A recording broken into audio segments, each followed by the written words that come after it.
उधर वादी नीलम में बर्फबारी का सिलसिला थमने से निज़ाम जिंदगी बहाल होना शुरू हो गया है। बर्फबारी से बंद राब्ता सड़कों की बहाली का अमल भी जारी है। करंटली क्या सिचुएशन है, जान लेते हैं अपने नुमाइंदे हयात अवान से। जी हयात।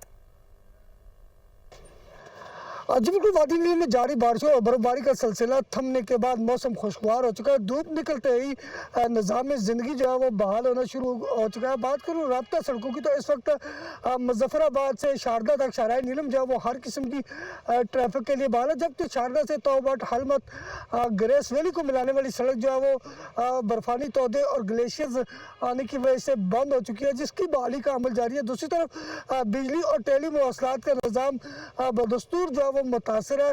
महकमा बरकियात की टीमें जो है वो बिजली की बहाली के अमल में भी मसरूफ़ है। बात करूँ नीलम वैली के मज़ाफ़ात की, तो जागरा वैली, सुरगन, शोंठर और दीगर इलाकों में इस वक्त जो है वो बर्फबारी की वजह से बंद सड़कें जो है वो न खुलने की वजह से शहरियों को जो है वो शदीद मुश्किलात का सामना करना पड़ रहा है। दूसरी जानब मौसमियात के मुताबिक जो है वो बरोज़ अतवार से मंगल तक बारिशों और बर्फबारी का एक नया स्पेल जो है वो जारी होने का अमकान ज़ाहिर किया है। ज़िले इंतज़ामिया ने जो है वो नए स्पेल से पहले जो है वो राब्ता सड़कों की बहाली और टेली मवासलात बिजली के निज़ाम की बहाली के अज़म का इजहार किया है। जी।